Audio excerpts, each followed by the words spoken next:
first stop, getting a full tank of gas. I think it'll be around, I don't know, $25–30. This thing doesn't take too much. It gets really good gas mileage too, and got everything packed in there for the trip. Yeah, it's a little dirty, but the car does the job. 23 bucks. Yeah, this has a 5-speed manual in it, so it makes it a little bit more fun to drive. Well, we found a good spot to take a break about halfway through the trip. Stopped at IHOPPLEBEE's. I'm sure a lot of you have never seen this sort of combination, but they serve both IHOP and Applebee's in the same restaurant. So I'm gonna go ahead and grab something from each and try it out and see how it is. Well, we got ourselves some breakfast and some wings. I'm gonna dive on in. Well, just got done eating. Got a stack of pancakes and the sweet Asian chili wings and some scrambled eggs. Had to try both experiences out, and I'd say the food really checked out. I'd say I'd give it around a 7.5, 8 out of 10. Depends on which one you're asking me about. I would say my favorite was the pancakes. I was definitely looking forward to those, but the service was a little bit, lacking there in that department, but as long as the food checked out, I wasn't going to be disappointed. So it was nice checking out IHOPPLEBEE's for the first time. I might be back again. Quick update, I just had to stop at Dick's so we can make sure we get a helmet to protect our head. That's the most important thing, is to protect the head. So we're going to go ahead and grab one. I just checked and made sure it was in stock. I'll show you the one we get, but we'll make her quick. Helmet secured. We're gonna go ahead and head up to checkout and head to the ski resort. Made it to Mount Ripley in Michigan about 10 minutes ago and just got all the gear on. Got my lift ticket. About to hit the first slope. It'll be interesting. There's a T-bar up here, and I know it may sound amateur to some, but I've never used one, so we'll see how that goes. Shouldn't be too bad, but it is really warm out here. Made to the top of the hill. Rode the T-bar all the way up, and holy cow, that was kind of sketchy, I'm not gonna lie. But we made it to the top, and we're gonna hit this first run, and it should be a blast. So after that footage there, I didn't end up getting any more footage, unfortunately. Just got carried away with exploring around there. I really had a blast. Ended up hanging out for another 3 hours, had a good time. They had a good mix-up of runs, some really steep ones, and it was just overall a good time. I had it a free pass with my Mount Bohemia pass, so it ended up working out. It was on the way. But right after that, we headed over to Walmart to pick up some supplies. Got some steaks and some mac and cheese and a few other small things. But after that, we had about an hour drive up to Mount Bohemia. Got to clear out a spot here for the tent to sit down on. There's probably about 1.5 feet of snow here, so I'm going to go ahead and get shoveling, and then we'll go ahead and get all the anchors down for the tent and get it up. Got the tent set up, wood burners rolling. Got my bed mostly set up, ready to go to bed here soon. Had to dig out about 3 feet of snow there, and that was about a 10-foot by 10-foot area where I had to dig down to get to the bottom layer. And I'm hoping that by the time I leave here, this isn't a giant swamp, but we'll play it by ear, and we're just gonna relax for the rest of the night. I think that sounds like a plan. Here soon I'm gonna whip up a steak and some macaroni and cheese and call her a night. Turned out to be a little later night than I was expecting, but Got everything in the tent, got the wood burner going, got my boots off, and I'm starting to relax, so it's about time to cook up a meal. I think it's a little late, but you know, any time is nice time for a good meal. It's midnight actually right now, so. But in my defense, I had a little bit of a time zone change, so I ended up, you know, getting thrown off by that a little bit, but I got 3 little sirloin steaks here. I'm gonna throw these on the top of the stove. Some butter. And then I got some mac and cheese over there. And I'm gonna go ahead and heat that up also after I'm done cooking the steaks. So it should be a pretty good dinner. Ended up using cowboy butter on there as my seasoning. And by the way, I just wanted to mention, I guess I didn't quite mention yet, we're at Mount Bohemia up in the upper corner of the upper peninsula of Michigan. I'm talking like we're 20-30 miles away from the end of the United States, essentially. And I'll go ahead and throw a map on the video here so you can go ahead and see where I'm at. But tomorrow we're gonna have a day full of skiing, and in the evening we'll go over to the Nordic Spa, and it should be a good time.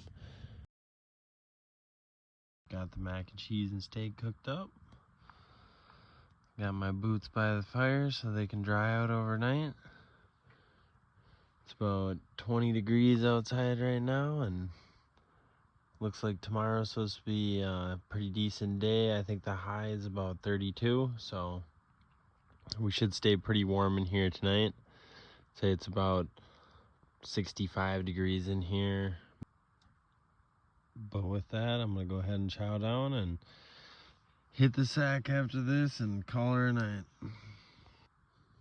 Good morning, it's breakfast time, and just went and whipped up some oatmeal on the stove. And then we're gonna have an energy drink, and that should be a breakfast of champions. About to head up to Mount Boho. Don't have to go too far though. Just right up here.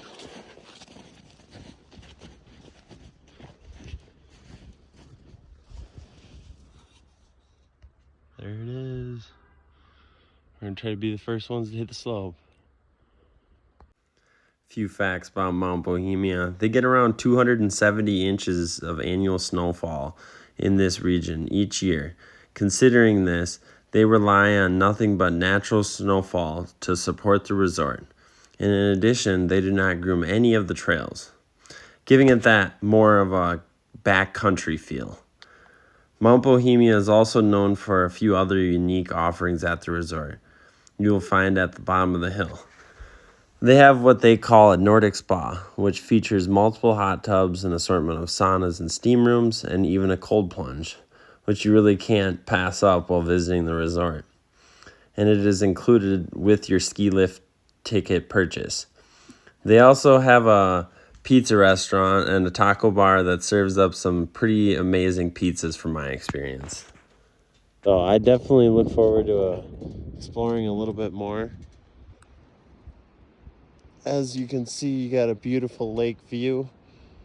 And then off to the left, which you can't really see at the moment, is Lake Superior. Gorgeous, gorgeous area.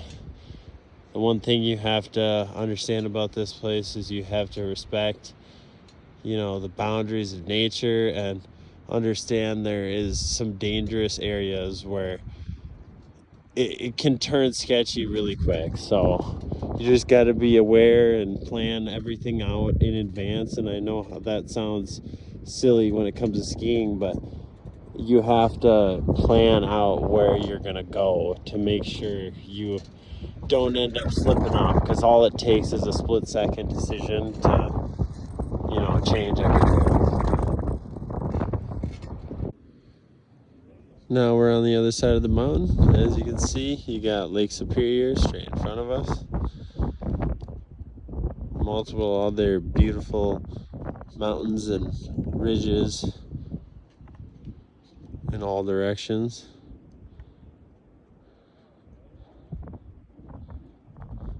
Today it's around 20 degrees. I think the low is going to be around 20. Good majority of Mount Bohemia's trails are in the woods. So as you can see, all the places where people pass through. Looks like someone hit a tree there at one point. I was just noticing. That probably didn't feel too good. But there's just so many different directions you can go. Sometimes it's hard to make up your mind on where you want to go. Good morning from Mount Bohemia. This morning we're whipping up some breakfast, and then we got to work on getting my car unstuck. I pulled about 40 feet into the parking lot when I first came here, and my car hasn't moved since, and it really only wants to go back and forth like 5-10 feet, but I don't want to risk going any farther until I get someone else's help. So I talked with friendly staff here at Mount Bohemia, and they said they'd be willing to pull me out. So I'm going to go ahead and enjoy my breakfast and then go ahead and get my car unstuck. Well, with that, we're back in Minnesota. It was a great trip. We had our ups and downs. Yesterday kind of ended on a note that I wasn't really expecting it to. Was going down our second to last run and hit a little jump at the end of the hill and didn't notice that I lost my phone. Got back up on the lift and went to go check the time, and sure enough, my phone was gone.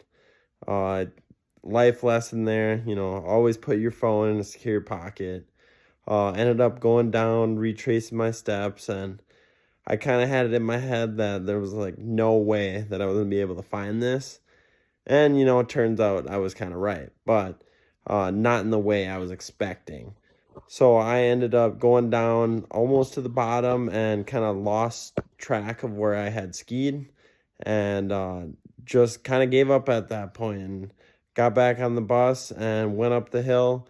Heard some guys on the back of the bus talking and saying, "God, you're not going to believe it. We found 2 phones." And I was like, "No way." And sure enough, the guy in the back had my phone. He was like, "What's the screen saver?" And I'm like, "Well, it's a picture of my 2 dogs."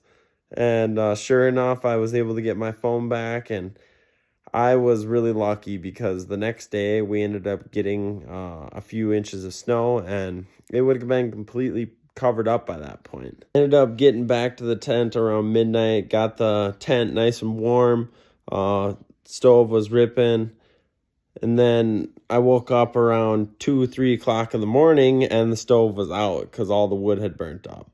Lesson on that one would be to definitely set an alarm to make sure you don't burn up all the wood before it goes out, because I spent around 20 minutes trying to get it back up and running. But you live and learn, and it was a good trip. Should be uploading a few more videos here soon. Hopefully I'll have another trip in the works in the next few weeks. So with that, I'll see you guys on the next one.